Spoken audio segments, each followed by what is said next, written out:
다 함께 자리에서 일어나셔서 사도신경으로 신앙 고백함으로 하나님 앞에 주일 예배를 드리겠습니다. 나는 전능하신 아버지 하나님 천지의 창조주를 믿습니다. 나는 그의 유일하신 아들 우리 주 예수 그리스도를 믿습니다. 그는 성령으로 잉태되어 동정녀 마리아에게서 나시고 본디오 빌라도에게 고난을 받아 십자가에 못 박혀 죽으시고 장사된 지 사흘 만에 죽은 자 가운데서 다시 살아나셨으며 하늘에 오르시어 전능하신 아버지 하나님 우편에 앉아 계시다가 거기로부터 살아있는 자와 죽은 자를 심판하러 오십니다. 나는 성령을 믿으며 거룩한 공교회와 성도의 교제와 죄를 용서받는 것과 몸의 부활과 영생을 믿습니다. 아멘.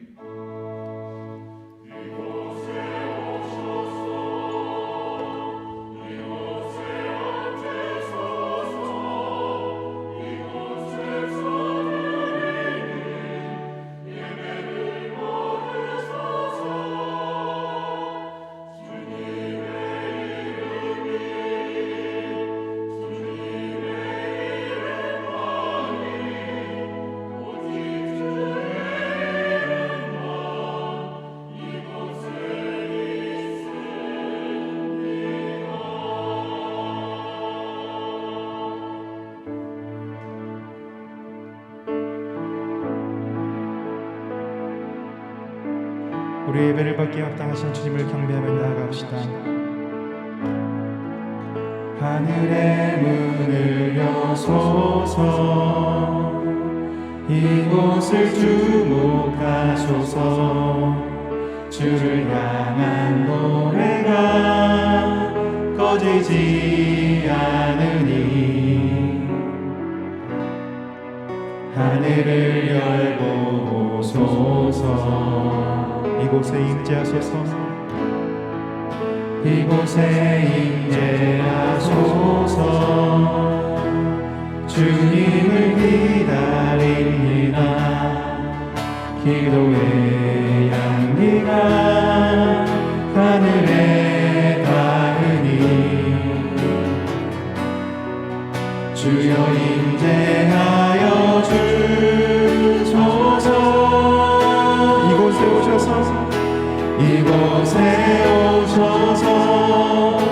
이곳에 앉으소서. 이곳에서 드리는 예배를 받으소서. 주님의 이름만이 오직 주의 이름만 이곳에 오셔서 이곳에 앉으소서. 이곳에서 드리는 예배를 받으소서. 주님의 이름만이 오직 주의 이름만 이곳에 있습니다. 오직 주의 이름만 이곳에 있습니다. 오직 주의 이름만 이곳에 있습니다. 다 함께 자리에 앉으셔서 우리의 기쁨 되시는, 우리의 찬송 되시는 주님의 이름을 이 시간 기쁨으로 찬양하며 나가겠습니다. 1, 2, 3, 4.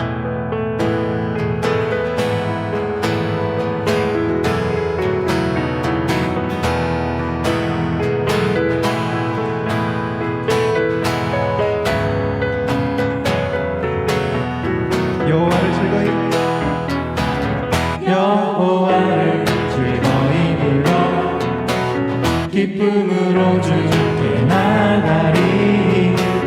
여호와 하나님 난 주의 백성 기르시는 양이라. 여호와를 즐거이 불러 기쁨으로 주께 나가리. 여호와 기르시는 양이라 감사함으로 주를 높이며 문에 들어가서 찬송함으로 그 이름을 송축할지 감사함으로 주를 높이며 문에 들어가서 찬송함으로 그 이름을 송축할지 다시 한번 고백하며 여호와를 즐거이 불러 기쁨으로 주께 나가리 여호와 하나님 난 주의 백성 기르시는 나이라 여호와를 즐거이 불러 기쁨으로 주께 나가리 여호와 하나님 난 주의 백성 기르시는 양이라 감사함으로 주를 높이며 그 문에 들어가서 찬송함으로 그 이름을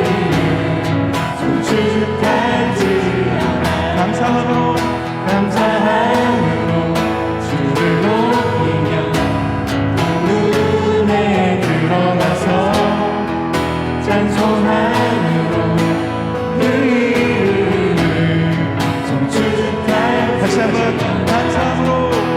감사함으로 주를 높이며 그 문에 들어가서 찬송함으로 그 이름을 송축할지어다 주의 선함과 인자하심이 영원하고 주의 성실하심이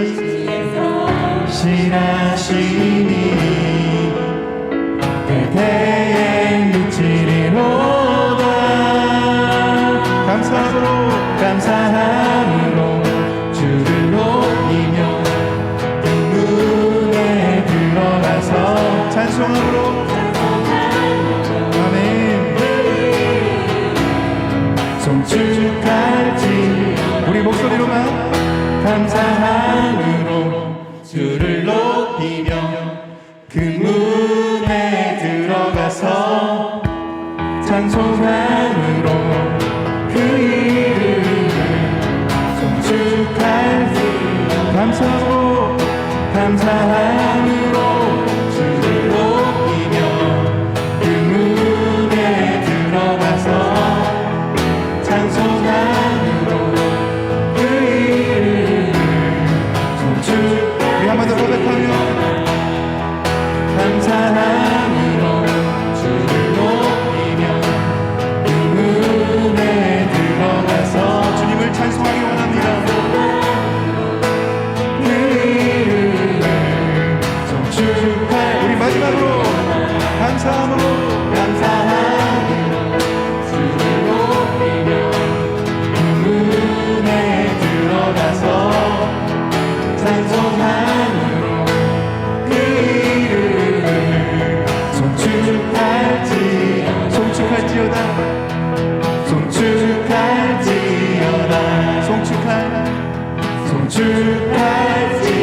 송축할지어다 우리의 기쁨 되시는 우리의 즐거움 되신 주님의 이름을 찬양하며 나아갑니다. 할렐루야.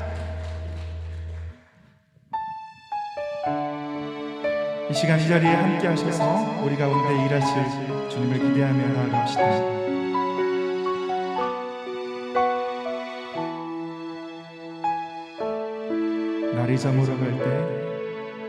날이 저물어 갈 때 빈들에서 걸을 때 그때가 하나님의 때 내 힘으로 안 될 때 빈손으로 걸을 때 내가 고백해 여호와 이래 다시 한번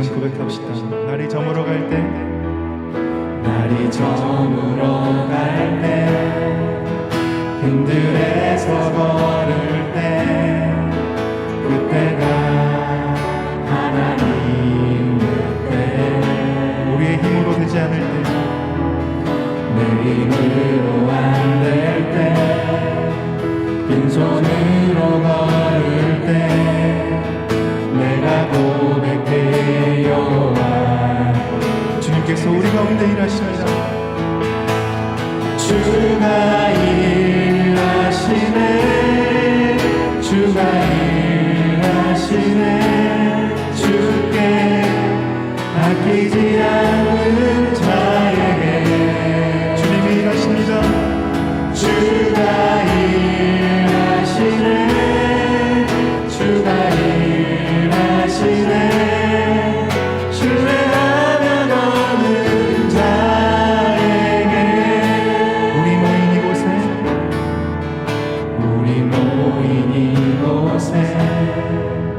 주님 함께 계시네 누리네 아버지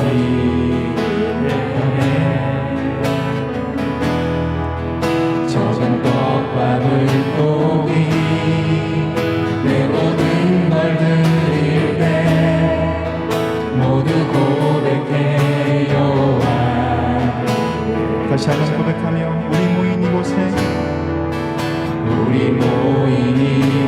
주님께서 함께하고 계십니다.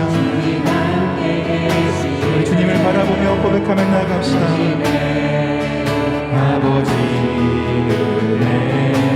우리의 가장 작은 것을 드릴 때 적은 떡과 물고기 내 모든 걸 드릴 때 다 함께 고백하며 여호와 믿음의 고백으로 고백합시다. 주가 일하십니다. 주가 일하시네 주가 일하시네 주께 아끼지 않는 자에게 주가 일하시네 주가 일하시네 주가 일하시네 신뢰하며 거는 자에 다시 한번 고백하며 주가 일하시네 주가 일하시네 주가 일하시네 주께 아끼지 않는 자에게 주가 일하시네 주가 일하시네 신뢰하며 거는 자에게 하며 거는 자에 우리 마지막으로 고백하며 주가 일하시네 주가 일하시네 주가 일하시네 주께 아끼지 않는 자에게 주가 일하시네 주가 일하시네 신뢰하며 거는 자의 모든 영광과 존귀 찬양과 경배를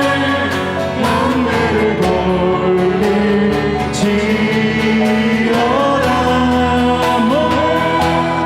모든 영광과 존귀 찬양과 경배를 돌릴지 다시 한번 고백하며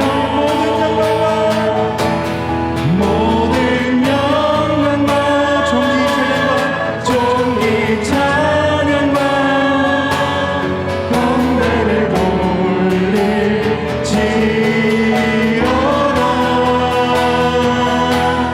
모든 영광과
은혜와 사랑이 풍성하신 하나님 아버지, 연약하고 부족한 저희들을 사랑하여 주셔서 한 주간 동안도 세상 속에서 지켜주시고 오늘 이렇게 거룩하고 복된 주일을 맞아 예배의 자리에 나올 수 있도록 인도하심을 감사합니다.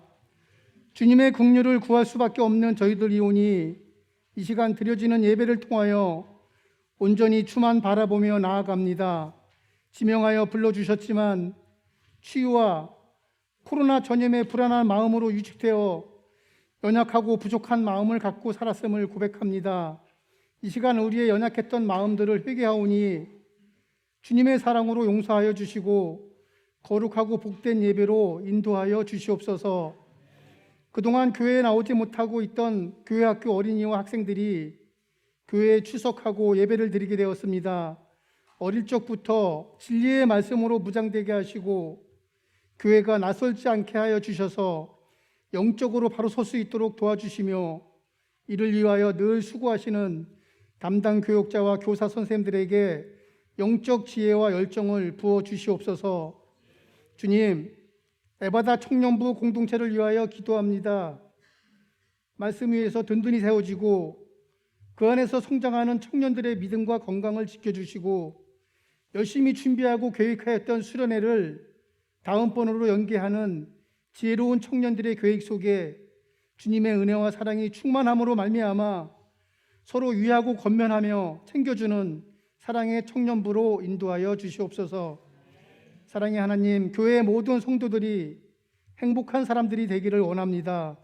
행복한 세상을 만들어 나갈 수 있는 뜨거운 마음을 허락하사 주님의 사랑으로 충만하며 성령이 주장하시는 사랑의 공동체가 되게 하시옵소서.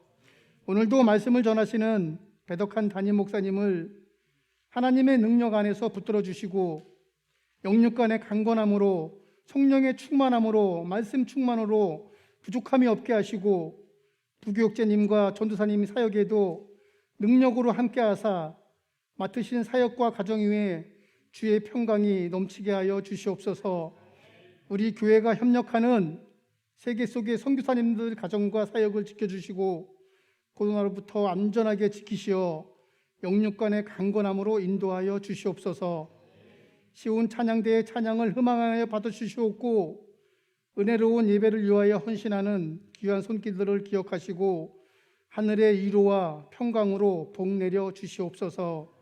이 모든 간구를 길이요 진리요 생명 되신 우리 주 예수 그리스도 이름으로 기도하옵나이다. 아멘.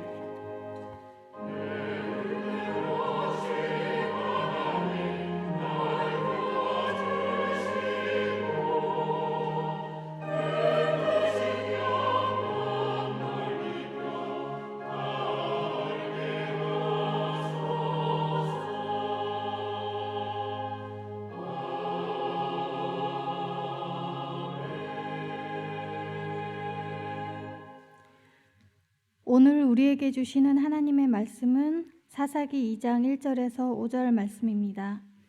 사사기 2장 1절에서 5절까지의 말씀입니다. 구약성경 362쪽에 있습니다. 하나님의 말씀을 봉독하겠습니다. 여호와의 사자가 길갈에서부터 복임으로 올라와 말하되 내가 너희를 애굽에서 올라오게 하여 내가 너희의 조상들에게 맹세한 땅으로 들어가게 하였으며 또 내가 이르기를 내가 너희와 함께 한 언약을 영원히 어기지 아니하리니 너희는 이 땅의 주민과 언약을 맺지 말며 그들의 제단들을 헐라하였거늘 너희가 내 목소리를 듣지 아니하였으니 어찌하여 그리하였느냐. 그러므로 내가 또 말하기를 내가 그들을 너희 앞에서 쫓아내지 아니하리니 그들이 너희 옆구리에 가시가 될 것이며 그들의 신들이 너희에게 올무가 되리라 하였노라. 여호와의 사자가 이스라엘 모든 자손에게 이 말씀을 이르매 백성이 소리를 높여 운지라. 그러므로 그 곳을 이름하여 복임이라 하고 그들이 거기서 여호와께 제사를 드렸더라. 이것은 하나님의 말씀입니다.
귀한 찬양 감사합니다. 주보를 참고할 때 여러분 앞에 귀한 소식 전하겠습니다. 우리 교회를 방문하신 모든 분들 주님의 이름으로 환영합니다. 등록 원하시는 분 말씀하시면 저희가 친절하게 도와드리겠습니다. 말씀과 함께 철로 역정 계속 진행 중에 있고요. 적극적인 참여 부탁합니다. 무엇보다 예배 안내입니다. 지금처럼 현장 예배 중심으로 그리고 온라인 예배를 병행해서 교육부도 그렇게 드리고 있습니다. 이렇게 잘 드릴 수 있도록 계속 기도해 주시고 그동안 못 나오셨던 분들 가능하신 분들은 또 함께 해주시기를 부탁드립니다. 오늘 오이코스 모임은 오이코스별로 정한 시간과 장소에서 있습니다. 오후 찬양 예배 시간에 오후 3시에 성경 공부가 있는데요. 오이코스에 속하지 않은 분들은 성경 공부에 참여하실 수 있습니다. 3월 1일 화요일은 월세금 월초 새벽 금식 기도의 날입니다. 우리가 그날만큼은 3월 한 달 어떻게 기도할까 기도 제목을 또 하나님 앞에 내어놓고 본인도 기도하고 또 저희 교역자들도 함께 기도하려고 합니다. 그리고 딱 한 끼 식사할 것만 여러분이 하나님 앞에 헌금하면 그것은 모아서 또 상반기에 어려운 교회들을 섬기는 데 사용하도록 하겠습니다. 다음 주일은 예배위원회 헌신 예배가 있습니다. 예배 사역자이며 숭실대 교회음악과 교수로 사역하고 계신 강명식 교수님 모셔서 말씀 전하시고 또 찬양으로 함께 하도록 하겠습니다. 이제 3월 2일 수요일을 시작으로 재수요일로 시작으로 40일 동안 사순절의 기간이 있습니다. 부활주일까지 주님의 임재와 또 예수님의 희생을 더욱더 기억하며 우리의 믿음을 깊게 세워가는 시간인데요. 이 시기에 또 적극적으로 하나님을 묵상하는 시간 되기를 부탁합니다. 남성 제자반을 모집합니다. 3월 11일 금요일 7시에 시작하게 되는데요. 현재 4명 접수되었다고 합니다. 남자 성도님들의 또 믿음으로 말씀으로 세워져 가는 것이 너무나 중요합니다. 그래서 꼭 우리 남자 성도님들 중에 제자반에 하실 분들 금요일 날 저는 7시 혹시나 나는 7시 너무 퇴근하고 어려워서 7시 반밖에 안 된다 그런 분들은 미리 말씀해 주시면 저희가 함께 조율을 해서 7시 반으로도 가능하니까 그렇게 진행하도록 하겠습니다. 남성분들의 참여를 바랍니다. 청년부 수련회가 코로나19 확산으로 인해서 연기되었습니다. 오늘도 다른 때와 찬양팀도 좀 다르죠. 그래서 직장에서 혹은 또 부모님 때문에 또 아이 때문에 여러 가지 일들로 인해서 지금 청년부가 많이 못 나왔습니다. 또 우리 교우들 중에도 또 확진되어서 지금 재택 치료하고 있는 분들이 적지 않게 있습니다. 빠른 시간 안에 중증을 가지 않고 완벽하게 회복될 수 있도록 계속해서 지금처럼 기대해 주시기를 부탁드립니다. 사랑의 성도들의 손길이 있습니다. 서동건, 서동익 청년 주님께서 함께 하시며 인도하심에 감사한 마음으로 우리 쌍둥이 청년입니다. 안현진 집사님 가정, 전진 박세날 성도님 가정, 최상열 현숙 집사님 가정에서 부모님 건강 회복과 이사 감사로 결혼 축하 감사로 자녀 졸업 감사로 사랑의 성물 드렸습니다. 전량 도움이 필요한 어려운 가정들 섬기도록 하겠습니다. 감사한 일이 있습니다. 양병선 강신욱 집사님의 아들 양인철 청년이 손소독제를 6박스를 기증을 해서 일부는 교회에서 사용하고 또 일부는 다른 또 작은 교회들과 나눔을 하려고 합니다. 이 시간을 빌어 감사합니다. 개업이 있습니다.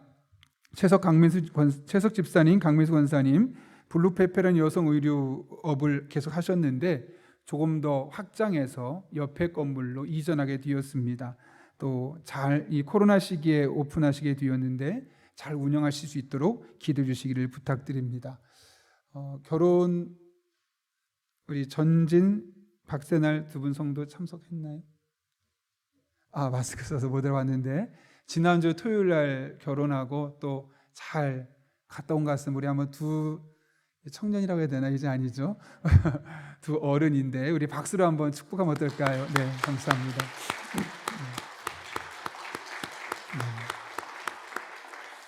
결혼식에 다 못 가신 분이 있는 것 같아서 코로나 상황이라 함께 또 이렇게 축복하게 되었습니다. 더 자세한 광고는 주보를 참고해 주시고 우리 함께 기도하고 하나님 말씀 나누겠습니다. 거룩하신 아버지 하나님, 오늘도 우리를 주님 전에 불러주시고 예배하며 말씀 들을 수 있게 하시는 은혜 진심으로 감사를 드립니다. 마음의 문을 활짝 열어주시고 성령 하나님께서 오늘 주시는 말씀이 내게 주시는 말씀으로 성도 한 분 한 분에게 적용되는 복된 시간 되게 하여 주옵소서. 예수님의 이름으로 기도하옵나이다. 아멘. 우리 한번 앞뒤 좌우분에게 이렇게 인사합니다. 잘 되고 있습니다. 인사합니다.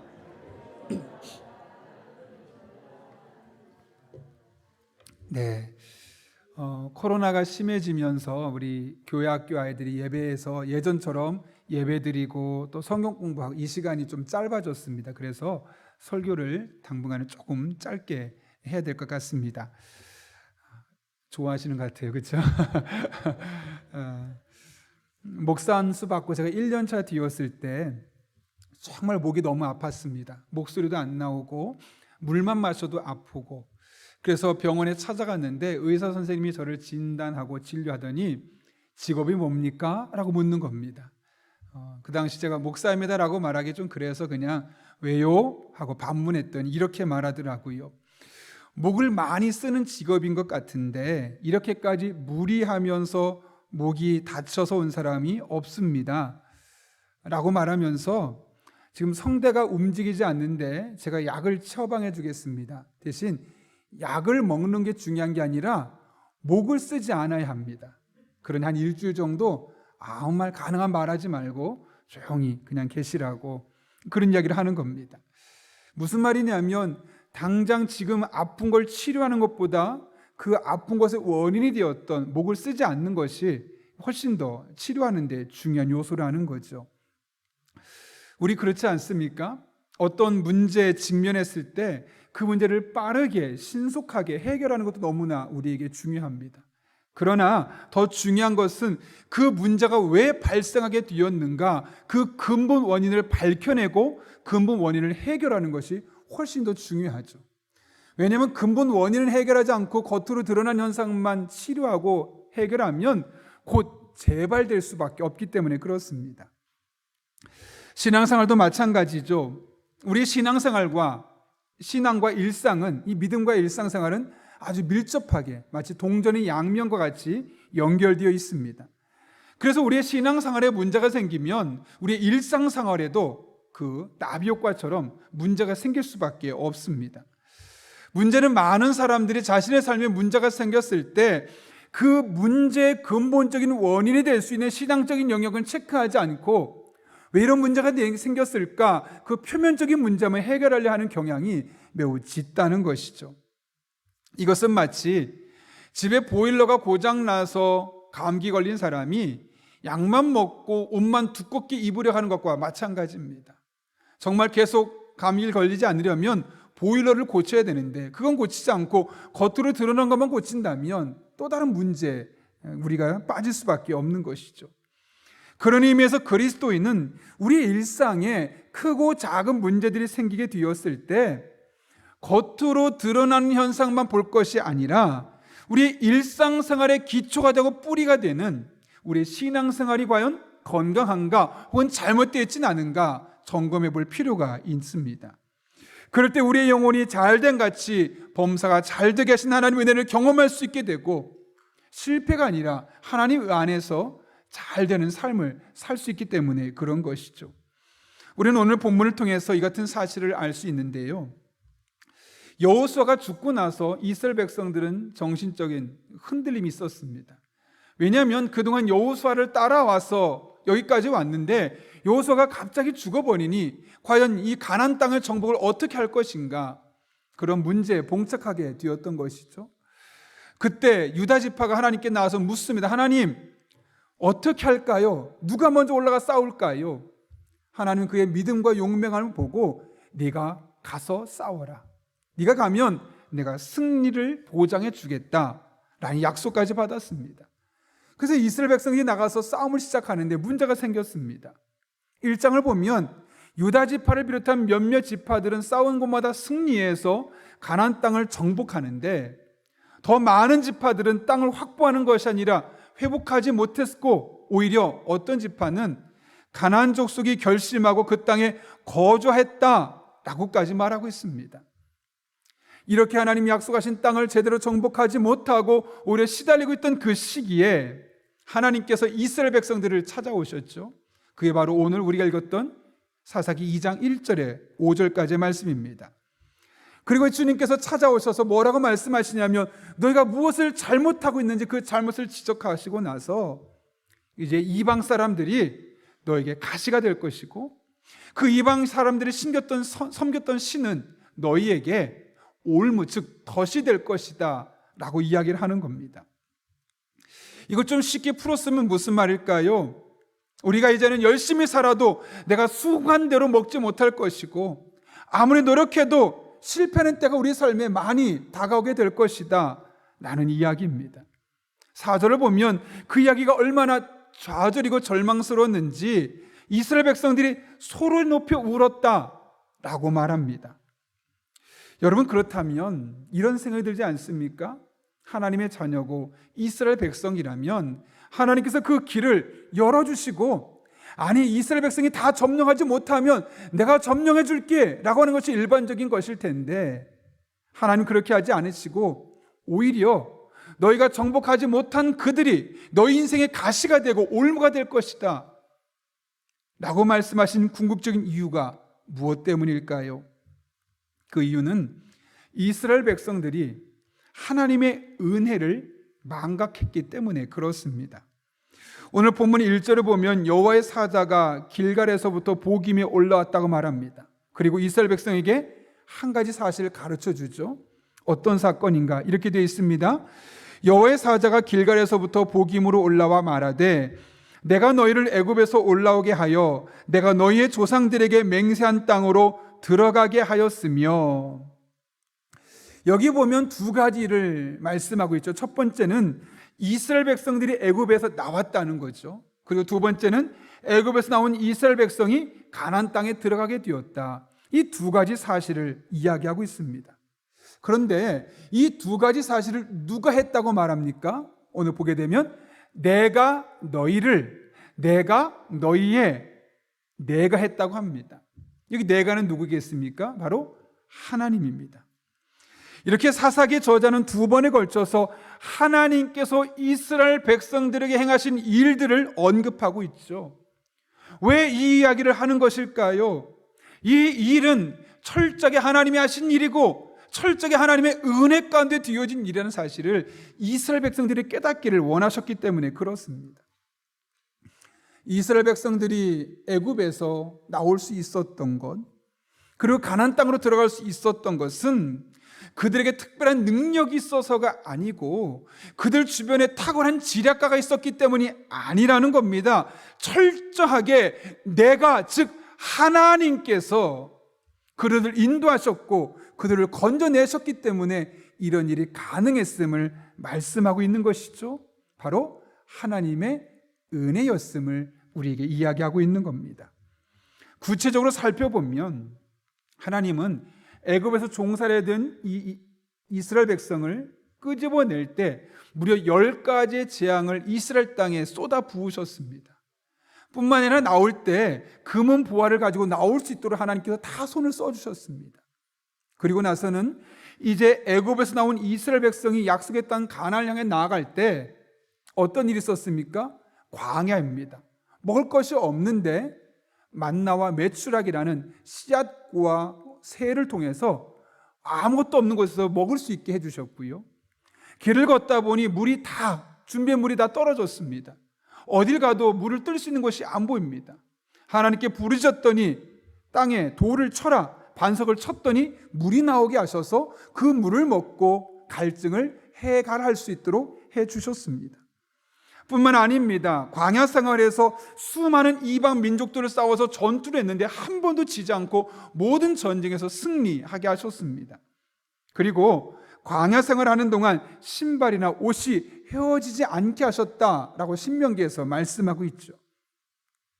이렇게 하나님은 이스라엘 백성이 애굽에서 나오는 과정, 또 가나안 땅으로 향하는 40년의 과정 가운데 항상 동행하시고 지켜주시고 보호해 주셔서 이스라엘 백성들이 가나안 땅까지 들어갈 수 있었다는 겁니다. 그런데 이 모든 일이 누가 한 일이라고요? 하나님이 하셨다는 겁니다. 물론 모세라는 지도자가 있었죠.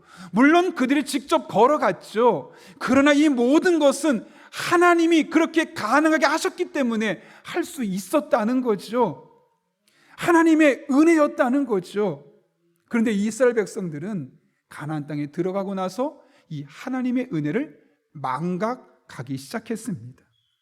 마치 자신들이 걸었기 때문에, 자신들이 노력했기 때문에, 40년 동안 고생했기 때문에 이렇게 될 수 있었노라고 착각하기 시작했던 겁니다. 그런데 여러분, 이것을 비난하지 말 것은 이것이 인간의 실존입니다.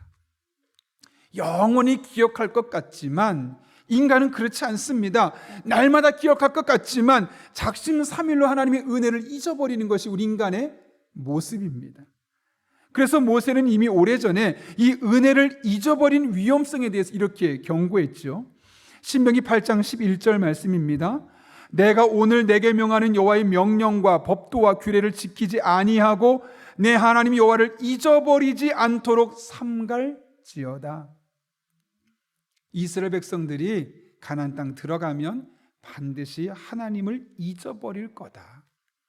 하나님의 말씀을 주셨음에도 불구하고 말씀대로 살지 않을 수 있다. 그래서 조심해라, 삼가해라 경고하고 있는 겁니다. 왜 이런 말씀 하시냐면요, 8장 12절부터 14절까지 제가 한번 읽어볼게요. 내가 먹어서 배부르고 아름다운 집을 짓고 거주하게 되며 또 내 소와 양이 번성하며 내 은금이 증식되며 내 소유가 다 풍성하게 될 때에 내 마음이 교만하여 내 하나님 여호와를 잊어버릴까 염려하노라. 광야에서 너무너무 고생스러워서 매일매일 하나님이 아니면 살아갈 수 없어서 기도하고 은혜로 살아갈 때는 늘 하나님의 은혜를 기억하고 하나님과 호흡했다면 가나안 땅에 들어가서 땅도 생기고 집도 생기고 이제는 목축도 하게 되고 삶의 여유가 생기는 겁니다. 뭐 굳이 돈 걱정하지 않아도 살 만큼, 집 걱정하지 않아도 그냥 살 수 있을 만큼 최소한의 부를 축적하고 나니까 하나님의 은혜는 온데간데 없어지고, 내가 이만큼까지 모으는데 얼마나 고생했는데, 내가 이 집 지으느라고 얼마나 수고했는데, 하나님의 은혜는 사라지고 자신의 노력만이 있게 된다는 거죠. 그런데 여러분, 하나님을 우리가 잊어버리지 않아야 하는 이유가 14절 그 뒤에 여호와는 이란 말부터 읽으시면 좋겠는데요, 17절까지 한번 천천히 읽어볼까요? 같이 한번 읽습니다. 시작. 여호와는 너를 애굽 땅 종되었던 집에서 이끌어내시고 너를 인도하여 그 광대하고 위험한 광야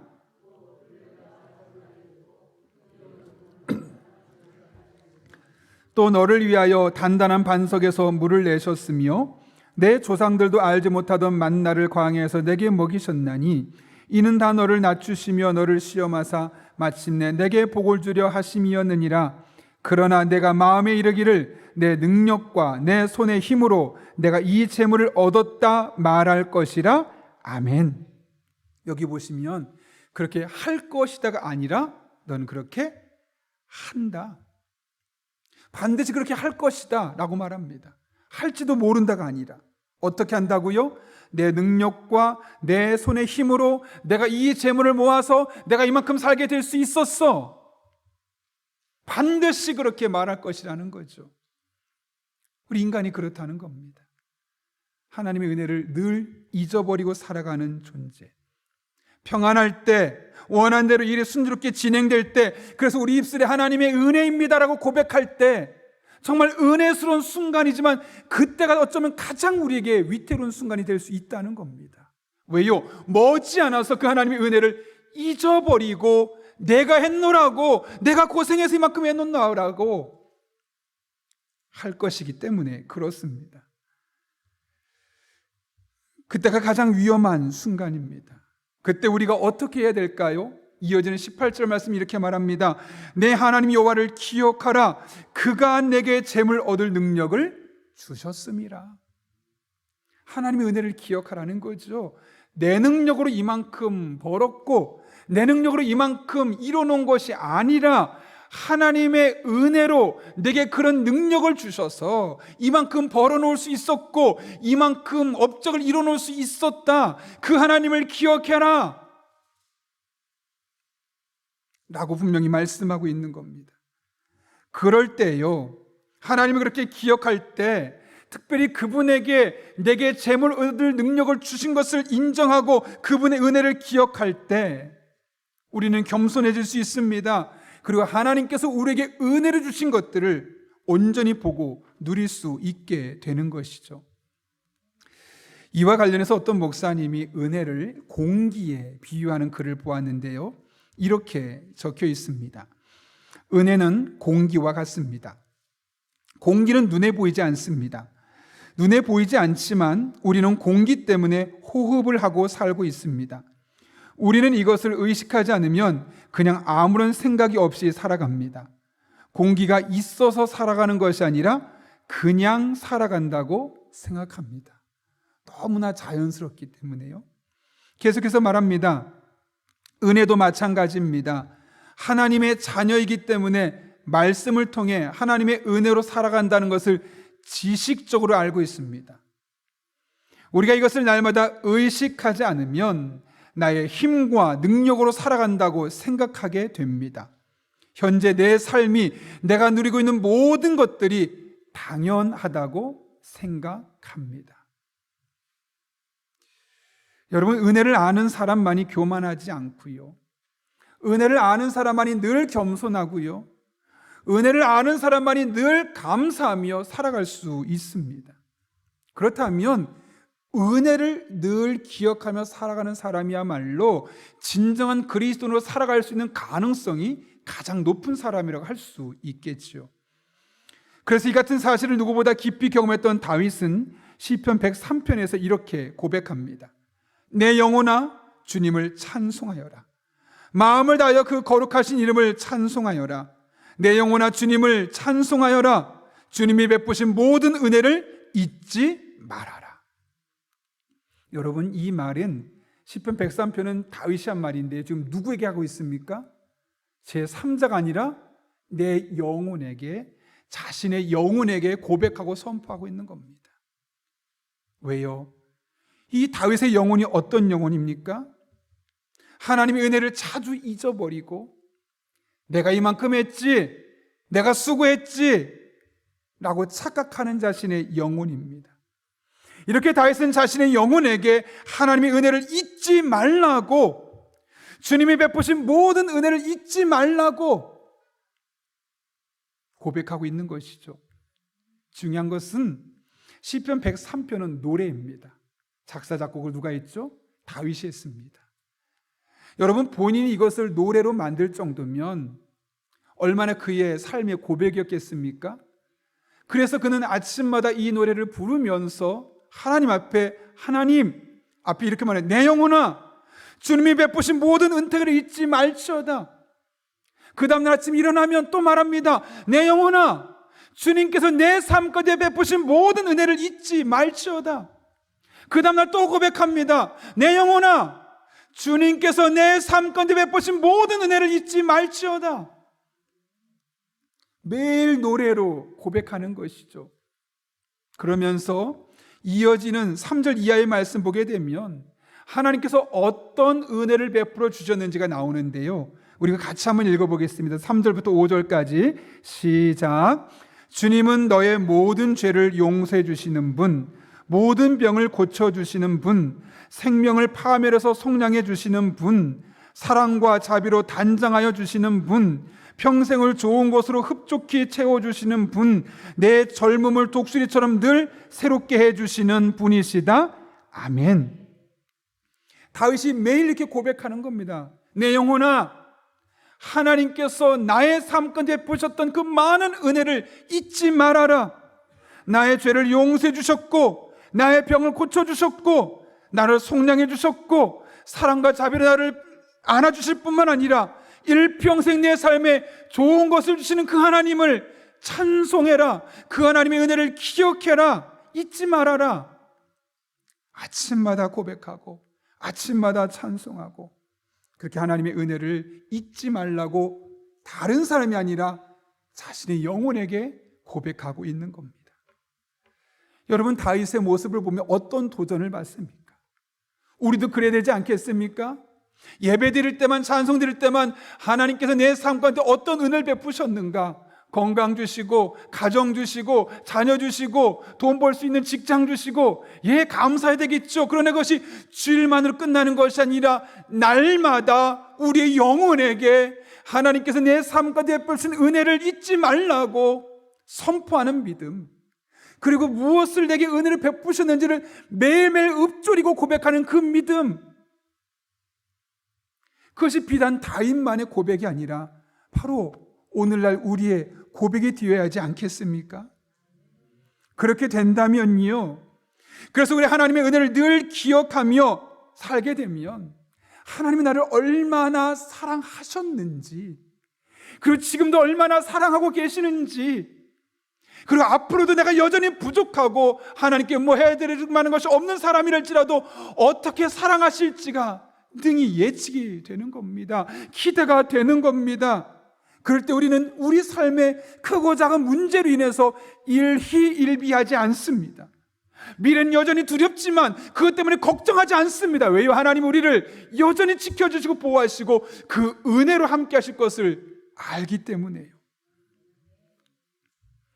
설교 준비하면서 은혜에 대한 여러 가지 글들을, 또 책을 읽다가 최병락 목사님 쓰신 글을 보았는데요, 그분은 휴대폰의 화면에 그 어릴 적에 살던 초가집의 사진을 늘 가지고 다닌다고 합니다. 그리고 그 사진을 종종 보는데 그 이유는 그 사진을 볼 때마다 어린 시절로 돌아가는 거죠.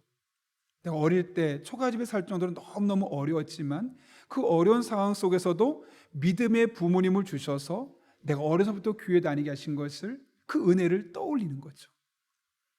그리고 그 어린 시절에 늘 그 집 앞에 병나가 부르면서 오시던 은편교회 이현숙 선생님의 얼굴이 떠오르면서 그래, 그 선생님으로 말미암아 내가 이런 은혜를 받았지.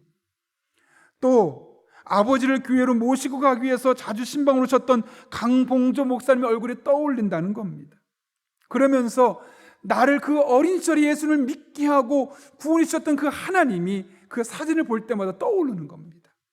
은혜가 기억나는 거죠. 그래서 그분이 이 사진을 일컬어 이렇게 표현합니다. 은혜의 기억장치. 그 사진을 볼 때마다 하나님의 은혜들이 계속 기억나는 거죠. 하나님의 은혜를 기억나게 만들어주는 것이죠. 제가 최근에 고향집에 다녀왔습니다. 저희 어머니 치매가 자꾸 심해지셔서 이제 한 번 한 말은 또 계속 반복하고 이제 자리에서 일어설 수 없을 정도로 뇌가 많이 안 좋아지셨습니다. 그 어머니에게 찾아가서 60년 전에 어머니가 시집 올 때 가져왔던 액자를 보면서 제가 어머니께 물었습니다. 어머니, 저거 60년도 넘었는데 저거 너무 낡았는데 왜 안 버리셨어요? 왜냐면 제 머릿속에 있었던 저 사진은 액자가 저게 아니라 유리가 깨진 채로 초등학교 때 봤던 기억이 계속 저에게 머물러 왔기 때문에 어머니에게 물었습니다. 그랬더니 잘 걷지도 못하는 어머니께서 저를 보면서 저건 버릴 수 없어. 내가 결혼할 때 선물 받은 건데 결혼하고 나서 지금까지 60년 동안 살면서 나의 그 60년 동안 하나님께서 나의 삶을 어떻게 함께 하셨는지를 늘 떠올리고 그 은혜가 기억나게 만들어주는 사진이라서 버릴 수가 없다는 겁니다. 아마 제가 예전에 저 스토리를 짧게 이야기했을 겁니다. 보시면 다리가 부러졌죠. 남자아이가 무서워 떨고 있는데 여자아이가 누나 같아요. 걱정하지 말라고 붙잡아주고 있습니다. 아마 저 아이들 뒤에 있는 천사는 보이지 않을 겁니다. 근데 그 천사가 그 두 아이를 지켜주고 보호해주고 있는 장면이죠. 초등학교 때였지만 그 깨진 유리 사이로, 그래, 내가 힘든 일이 있을 때, 내 마음이 두려운 일이 있을 때 눈에 보이진 않지만 반드시 저것 사진처럼 천사가 나를 지켜줄지도 몰라. 그런 마음이 저에게도 어린 시절부터 있었고, 그래서 저 사진을 저도 오랫동안 기억하고 있습니다. 그래서 제가 어머니께 한 가지 부탁했습니다. 어머니, 나중에 저 사진 저 주세요. 알겠노라고 하는 겁니다. 저는 저 사진을 볼 때마다 제가 초등학교 때 처음으로 그래, 하나님이 천사를 통해 나를 지켜주실 거야 라고 가졌던 그 생각이 계속 떠오릅니다. 그래서 지금도 저희 고향에 가면 저 사진을 늘 한번 깊이 생각해보고 그래, 하나님이 나를 저렇게 지켜주시겠지? 60년 전에 어머니가 가져온 저 사진처럼 49년 전에 나를 태어나 계신 하나님께서 나를 여전히 저렇게 지켜주고 계시겠지? 그런 생각으로 바라보게 하고, 지금까지 살면서 정말 하나님께서 나를 지켜주셔서 여기까지 오게 하셨지라는 마음에 저 사진이 저에게는 은혜의 기억장치가 되는 것이죠. 그 나중에 어머니께서 혹여라도 세상을 떠나시게 된다면 저 어머니의 믿음의 추억과 저의 은혜의 추억을 함께 계속 간직하고 싶어서 제가 저 사진을 달라고 어머니께 부탁을 드렸습니다. 여러분, 하나님은 우리가 어떤 특별한 시간에 잠깐 하나님의 은혜를 기억했다가 끝나버리는, 그래서 자꾸 신앙적인 실수를 하게 되고 그래서 실패하고 좌절하는 삶이 아니라 늘 하나님의 은혜를 기억하며 늘 하나님의 은혜를 떠올리며 살기를 원하십니다. 그래서 실패가 아니라 영혼이 잘된 같이 범사가 잘 되는 삶을 살기를 원하시는 것이죠. 그런 의미에서 바라기는 여러분 한 분 한 분이 매일매일 여러분의 영혼에게 말씀하십시오. 내 영혼아, 여호와의 모든 은혜를 잊지 말지어다. 아침마다 고백하고 아침마다 고백해서 매일매일의 일상이 하나님의 은혜를 고백하고 하나님의 은혜를 기억하고 그 하나님의 은혜가 여러분의 삶을 이끌어가는 그런 복된 성도 될 수 있기를 예수님의 이름으로 축원합니다. 그런데 여러분, 여기서 끝나서는 안 됩니다. 우리 그리스도인은 그 받은 은혜를 흘려보내야 할 책무가 있는 것이죠. 은혜의 통로가 되어야 합니다. 그 은혜의 전달자가 되어야 합니다. 라트라비아 태생 유택의 첼리스트로 유명한 미샤 마이스키가 1992년에 우리나라 와서 내한 공연을 했습니다. 공연을 끝나고 가는데 한 중년의 신사가 찾아오더니 음반 테이프를 녹음한 걸 주면서 9살짜리가 녹음한 건데 꼭 들어보십시오 건넸습니다. 워낙 세계적인 사람, 그런 부탁을 얼마나 많이 듣겠습니까? 별 볼 일 없지, 더군다나 9살짜리가 한 음반이라면 의미가 없지 라는 생각이 들어서 저 뒤로 놓았는데, 그 다음날 이제 대만으로 가게 될 일이 있어서 비행기 타기 전에 그 노래를 한번 들어보는 겁니다. 그 첼로를 연주하는 걸 들어보면서 갑자기 그 마음속에 이 9살짜리 꼬마를 내가 한번 가르쳐보고 싶다라는 생각이 드는 거죠. 그래서 그 부모님에게 이야기를 했고 2년 뒤에 그 아이가 이탈리아에 와서 이제 마이스키한테 음악을 배우기 시작합니다. 그 아이가 누굴까요? 장한나, 첼리스트 장한나가 이 미샤 마이스키에게 배웠는데요. 이 마이스키가 이탈리아로 그를 부르고 나서 사실 저 정도의 권위 있는 사람에게 배우려면 얼마나 많은 돈이 들어가겠습니까? 한 푼도 안 받고 다른 제자도 받지 않고 오로지 장한나 한 사람만 제자로 삼고 이 아이에게 모든 것을 전수해 주었다고 합니다. 어린아이가 보기에도 너무나 자신을 위해 희생하고 헌신하는 모습이 고마워서 이 스승에게 찾아가서 이렇게 말했다고 그러죠. 선생님, 제가 이 은혜를 어떻게 갚을 수 있을까요? 그때 아주 의미 있는 말을 마이스키가 대답했습니다. 너도 살다 보면 누군가 재능 있는 사람을 만나게 될 텐데 그러면 네가 가진 것을 그에게 주어라.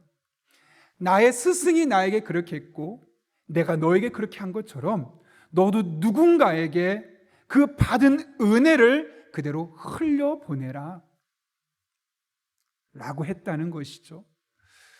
받은 은혜, 그냥 받고 고맙다고 감사하다고 좋다고 행복하다고 내 안에서만 끝나는 것이 아니라 그 받은 은혜가 흘러가서 더 많은 사람에게 은혜가 전달될 수 있도록 하라는 것이죠. 여러분, 이 세상에 이 하나님의 은혜를 모르는 사람이 너무나 많습니다. 근데 여러분이 받은 은혜가 있지 않습니까? 예수 그리스도 그분의 십자가 은혜를 여러분이 경험하지 않았습니까? 지금 약 20% 정도만 그리스도인입니다. 10대로 넘어가면 15% 미만으로 떨어져 있습니다. 시간이 가면 그리스도인의 숫자는 점점 줄어들 수밖에 없습니다. 이 하나님의 은혜를 경험하지 않은 사람이 너무나 많다는 거죠. 우리가 받은 은혜를 우리가 흘려보내야 합니다. 우리 가족들에게, 우리 친척들에게, 우리 친구들에게, 우리 자녀들에게, 우리 자녀의 친구들에게 우리가 받은 은혜가 내 안에만 머물지 않고 흘러 넘칠 수 있도록 우리가 고민하고 그렇게 노력을 해야 하는 것이죠. 뿐만 아니라 여러분의 삶에 하나님 베푸신 은혜들을 한번 곱씹어 보십시오. 어떤 분은 하나님이 특별히 그분에게 건강을 주셨을 겁니다. 왜 건강이라는 은혜를 여러분이 주셨을까요? 건강하고 싶어도 건강하지 못한 사람이 있습니다. 그런 사람들에게 힘이 되어주라고, 그런 사람의 도움이 되어주라고 우리의 건강을 주신 것 아니겠습니까? 남들보다 똑똑한 두뇌를 가진 분이 있을 겁니다.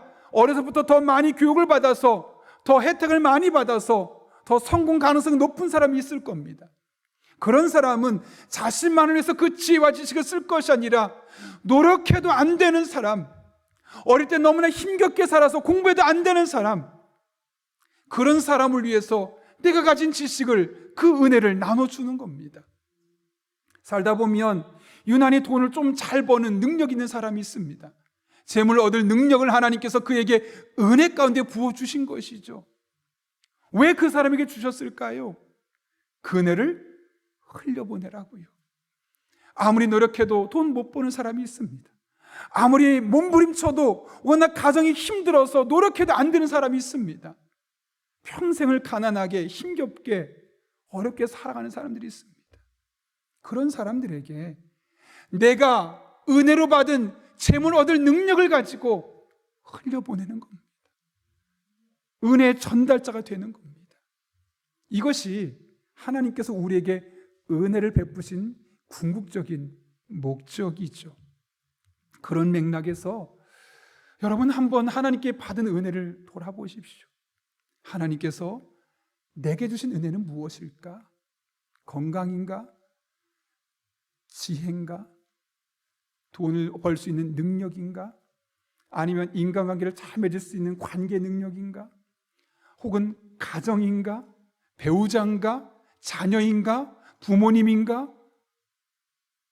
돌아보면 내게만 주신 능력이, 은혜가 있을 겁니다. 그 은혜가 내 안에 머물러서 썩지 아니하도록, 그 은혜가 흘러가도록 은혜 전달자로, 은혜 통로로 살아가는 저와 여러분 한 분 한 분 될 수 있기를 예수님의 이름으로 축원합니다. 우리 함께 시간 기도하겠습니다. 한 1분 정도만 기도하려고 하는데요, 오늘 말씀을 기억하며 하나님 앞에 기도하면, 하나님, 제 안에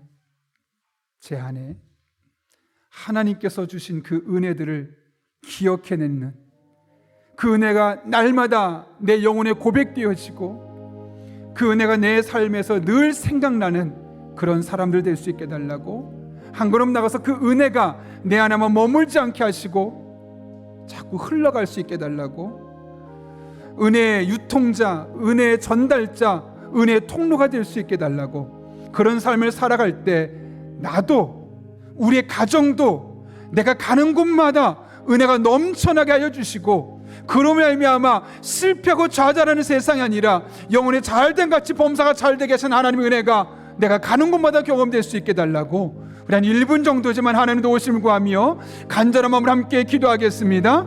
거룩하신 아버지 하나님, 우리를 불러주신 은혜 감사합니다. 하나님 바라보며 찬양하며 의지하며 믿음의 길을 걸어가길 원합니다. 하나님의 은혜를 기억하는, 하나님의 은혜를 생각하고 하나님의 은혜를 늘 떠올리며 그 은혜에 합당한 삶을 살아갈 수 있는 주의 종들 되게 하여 주옵소서. 감사만 하고 감격만 하는 것이 아니라 그 은혜의 전달자, 은혜 유통자가 되어서 하나님께 영광을 드릴 수 있는 자들 되게 도와주시고, 그로 말미암아 내가 가정에 가면 가정에 은혜가 넘치게 하시고, 직장에 은혜가 넘치게 하시고, 소모임마다 은혜가 넘치게 하여 주셔서 하나님의 은혜가 여러 곳에서 고백될 수 있도록 여러 삶의 자리에서 경험될 수 있도록 주님 은혜를 더하여 주옵소서. 하나님만 바라보며 찬양하며 의지하며 믿음의 길을 걸어가길 원합니다. 살아계신 아버지 하나님, 은혜와 능력으로 우리 성도들의 삶 가운데 친히 역사하여 주옵소서. 주님만을 바라봅니다. 거룩하신 아버지 하나님, 오늘도 귀한 말씀으로 이 한 주를 어떻게 살아야 할지를 깨닫게 하신 은혜 진심으로 감사를 드립니다. 내게 베푸신 은혜를 기억하며 내게 베푸신 은혜를 떠올리며 이제는 감사하고 사랑에 감격만 할 것이 아니라 은혜의 전달자로, 은혜의 유통자로, 은혜의 통로로 쓰임받는 하나님의 사람들 되게 하여 주옵소서. 그래, 우리 성도들도 또한 우리 성도들이 가는 곳마다 은혜가 넘쳐나게 하여 주옵소서. 우리의 가정에 은혜가 넘쳐나게 하여 주옵소서. 우리의 직장에 은혜가 넘치게 하여 주옵소서. 우리가 모이는 곳마다 은혜가 넘치는 은혜가 우리 성도들로 말미암아 일어나게 하여 주옵소서. 예수님의 이름으로 기도하옵나이다. 아멘. 우리 함께 찬송가 308장 부르실 때 마지막 절에 일어서서 찬송하겠습니다. 봉헌하겠습니다.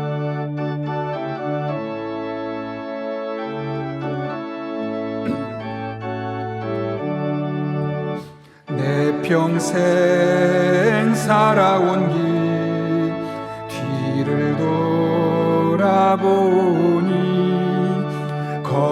걸음마다 자욱마다 모두 죄뿐입니다. 우리 죄를 사하신 주의 은혜 크시니 골고다의 언덕길 주님 바라봅니다. 나같이 못난 인간 주님께서 살리려 하늘나라 영광 보좌 모두 버리시옵네. 낮고 낮은 세상에 사람 형상 입으신 하나님의 큰 사랑 어디에다 견주리. 예수님 나의 주님.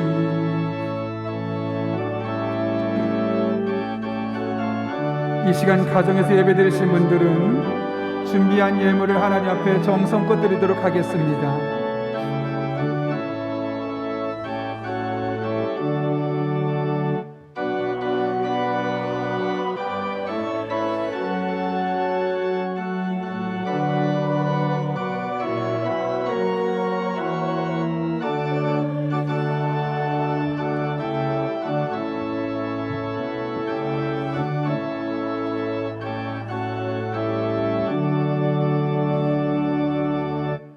거룩하신 아버지 하나님,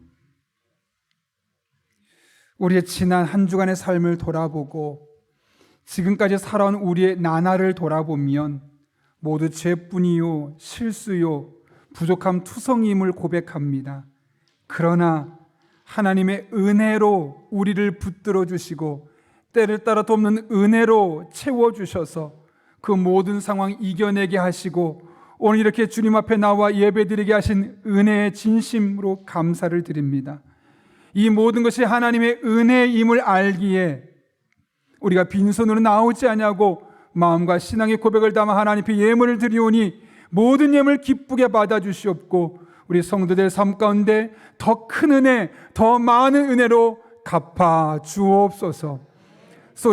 우리 성도님들의 피와 땀과 눈물이 담겨있는 이 예물을 주님 기뻐 받아 주시옵고 단 한 푼도 허투루 쓰여지지 아니하도록 우리에게 영적인 지혜와 분별력을 더하여 주셔서 하나님 아버지의 마음을 시원케 하는 일에만 사용되게 하여 주옵소서. 우리 성도님들을 축복하며 기도합니다. 때를 따라 돕는 은혜로 친히 함께하여 주셔서 힘과 능력과 지혜를 주시고 만남의 복을 주시고 성령으로 충만하게 인도해 주셔서 모든 것을 합력해 선을 이루어 주옵소서. 특별히 러시아의 침공으로 인하여 아파하고 있는 수많은 우크라이나 사람들이 있습니다. 그 안에 담긴 모든 하나님의 뜻을 다 헤아릴 수는 없지만 하나님 강권적으로 개입하여 주셔서 하나님의 선한 뜻이 이루어지게 하여 주옵소서. 함께 하시길 간절히 바라오며 예수님의 이름으로 기도하옵나이다. 아멘. 우리 파송의 찬양 부르고 축도함으로 예배 마치도록 하겠습니다.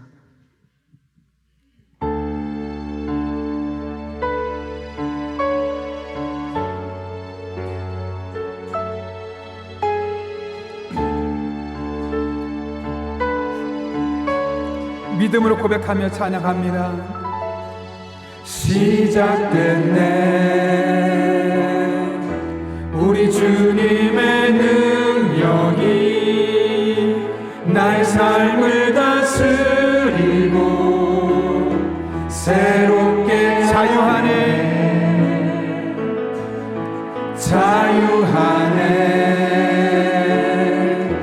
죄와 사망으로부터 나의 삶은 변하구나 충만하네 은혜로다 주의 은혜 한량없는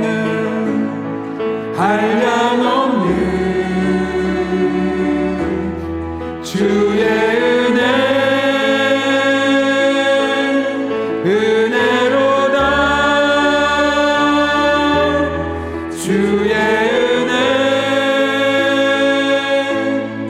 변함없는 신실하신 주의 은혜로다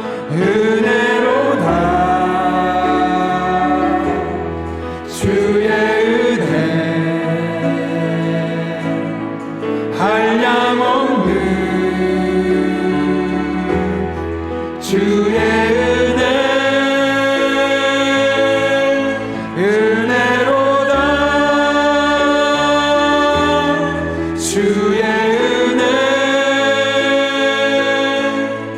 변함없는 신실하신 주의 은혜